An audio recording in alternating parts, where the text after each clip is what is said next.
Bonjour et bienvenue sur videoexcel.com. Dans cette vidéo, nous allons voir comment on peut compter des jours, excepté le samedi. Alors, ici donc en D3, on va utiliser plusieurs fonctions. D'abord la fonction indirecte qui permet ici de créer une plage de manière indirecte entre le 1er octobre et le 31 octobre, donc indirect B2.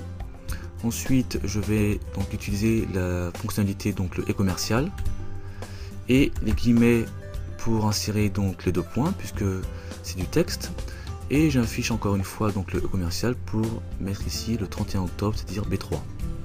J'ai donc ici créé une plage à l'aide du e-commercial et des deux points B2, B3 de manière indirecte, c'est-à-dire concrètement ici j'ai une plage de manière indirecte entre le 1er octobre et le 31 octobre. Pour visualiser cette plage, je peux insérer ici la fonction ligne qui va me permettre de voir justement ce qui se passe à l'intérieur. Donc je ouvre, je ferme une parenthèse, touche de fonction F9, et effectivement ici j'ai que des dates, car n'oubliez pas qu'une date est avant tout un numéro de série. Voilà, le numéro de série 40452 correspond au 1er octobre et ainsi de suite. CTRL Z. Maintenant je vais utiliser la fonction jour-semaine, donc jour-semaine, voilà, qui va me permettre de choisir un jour dans la semaine entre 1 et 7. Donc ici jour-semaine, le type retour, donc l'argument suivant, ici on va indiquer 2 pour situer, pour dire à Excel en fait que le premier jour de la semaine c'est un lundi et non pas un dimanche.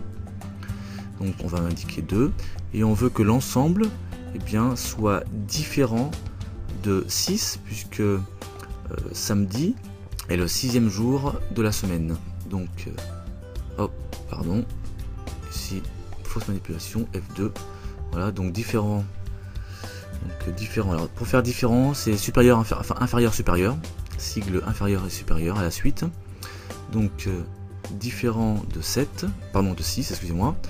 Alors je répète 6 parce que samedi est le 6e jour de la semaine. Je fais touche de fonction F9 et j'ai maintenant des vrais et des faux. Concrètement, à chaque vrai, c'est un jour différent de samedi. Donc tous les jours, à chaque fois que vous voyez ici faux, par exemple, ça correspond à un samedi. CTRL Z. On vient de voir des vrais et des faux. Ils peuvent être transformés en 0 et 1, simplement en multipliant ici l'ensemble par 1. Donc 1 multiplié, j'ouvre une parenthèse et je ferme une parenthèse. J'ai maintenant, toute fonction F9, des 0 et des 1. CTRL Z, il suffit de faire la somme de l'ensemble, donc on peut insérer ici la fonction SUMPROD. Voilà. Et ici, je ferme la parenthèse et je valide par CTRL SHIFT entrée car c'est une formule matricielle. Et je trouve 26. Il y a donc 26 jours dans le mois d'octobre, sans compter bien entendu les samedis. Merci de m'avoir suivi et à très bientôt sur videoexcel.com.